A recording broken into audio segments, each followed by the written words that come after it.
Friends, कैसा सब लोग। आई होप जब से आप लोगों के न्यूज़ पता चली होगी आपके बीपीएससी के एग्जाम को लेकर आप लोग बहुत परेशान हो गए होंगे।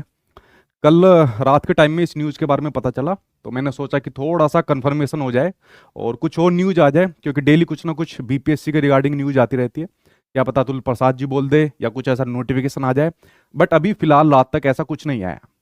सबसे पहले हम यही बात करेंगे जो आपके बिहार के अंदर इस टाइम पर चल रहा है, जो चुनावी खेल चल रहा है। ठीक है, सरकार खुद इधर उधर हो रही है आपकी, आपस में ही वो कंफर्म नहीं कर पा रहे कि हमें क्या करना है क्या नहीं करना, एक दूसरे पर तंज अभी चल रहे हैं और उसी के बीच में फंस गए आप लोग जो स्टूडेंट है और हम जैसे टीचर जो तैयारी करा रहे हैं और जो आप लोग तैयारी कर रहे हो। ठीक है, एकदम रात को ऐसा बम फूटा फूटा हम लोग की भी यार नींद उड़ गई कि अब यार इतने कम टाइम में इनको किस प्रकार से चीजें करानी है। ठीक है, चलिए सबसे पहले आपके सामने एक न्यूज आई थी, इस न्यूज के बाद तभी से बवाल होना शुरू हुआ। न्यूज के अंदर कहा हुआ है, जो आपका एक न्यूज चैनल है सबसे ज्यादा यही खबरें आपको देता है बीपीएससी के रिगार्डिंग, कि बिहार में लिखा हुआ है मार्च में ही शिक्षक बहाली फेज 3 की होगी परीक्षा, ऐसे इनके सूत्रों ने बताया है। ठीक है, अभी कोई कंफर्मेशन नहीं हुआ है, लेकिन जितने भी सिनेरियो को अगर मैं देखूं तो ये बात लगभग लगभग कंफर्म हो गई है, क्योंकि सीधा सा एक ही मैटर है, वो है आपके चुनाव का। ठीक है, यहां पर हर एक पार्टी ये सोच रही है कि मैं इस चीज का फायदा उठा लूं, मैं इस चीज का फायदा उठा लूं। ठीक है, तो हर कोई अपने फायदे के चक्कर में स्टूडेंट का फायदा हो या ना हो, बट अपना फायदा यहां पर होना चाहिए। ठीक है, तो यहां पर इस बात को लेकर ये बात कही गई है और अभी ये सूत्र है और जो लगभग लगभग कंफर्म आपके होते जा रहे हैं। ठीक है, कि अब हमें जो तैयारी करानी है वो मार्च के हिसाब से तैयारी करानी है। ठीक है, मार्च के हिसाब से अब हम लोगों को तैयारी करानी है और आप लोगों को भी अब मार्च के हिसाब से तैयारी करनी है। ठीक है, अब अगस्त की मत सोचना, बाई चांस मैं तो कहता हूं 1% चांस ऐसा होगा कि अगस्त के अंदर ही पेपर होगा, लेकिन अगर आप मार्च के हिसाब से अपनी तैयारी कर लोगे तो आपका बिगड़ेगा कुछ नहीं।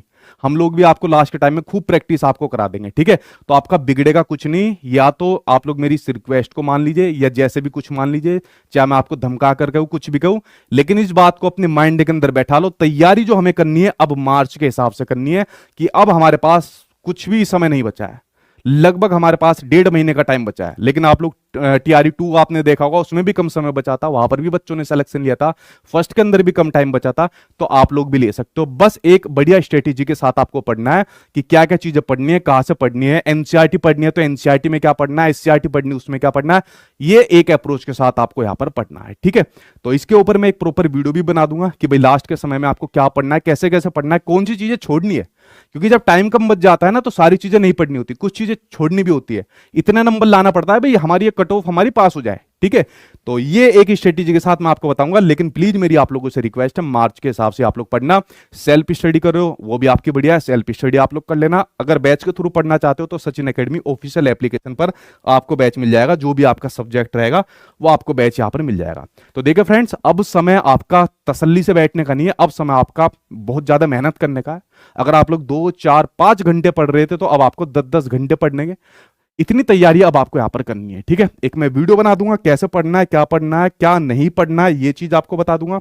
उसके अलावा आपको अगर सेल्फ स्टडी कर रहे हो तो उसके थ्रू कर लेना, बैच से कर रहे हो बैच के थ्रू कर लेना, लेकिन मैंने आपके सामने यहां पर जो लिखा मार्च करनी है, अब आपको तैयारी मार्च के हिसाब से, इसको अपनी माइंड के अंदर छाप लो इसे बढ़िया तरीके से। ठीक है, कि मार्च के अलावा अब हमें किसी भी और आगे उस पर बिल्कुल भी नहीं जाना है। ठीक है, वैकेंसी के बारे में देखिए, एग्जैक्ट जो डेटा आएगा ना, अभी वैकेंसी का एग्जैक्ट डेटा नहीं आया यार, ये इन्होंने पूछा तो हुआ है, अभी ये रिक्तियों का जो ब्यौरा है अभी यहां पर आ जाएगा, तो एग्जैक्ट जो कि कितनी वैकेंसी आएगी वो अभी किसी को भी नहीं पता। ठीक है, हाँ इस बार देख रहे कि मतलब अच्छी खासी तो देखने को मिलेगी, पहली वाली बच रही है, ये वाली भी आपको बची हुई देखने को मिली है, लेकिन एग्जैक्ट कितनी है अभी उसके बारे में कुछ भी कह नहीं सकते। ठीक है, लेकिन आपकी पीआरटी हो 6 to 8 हो, 9 to 10 तो 11 to 12 तो सभी वैकेंसी ठीक ठाक आपकी आने वाली है। ठीक है, एग्जैक्ट अभी किसी को भी नहीं पता, जो मैं आपको यहां पर बता दूं। और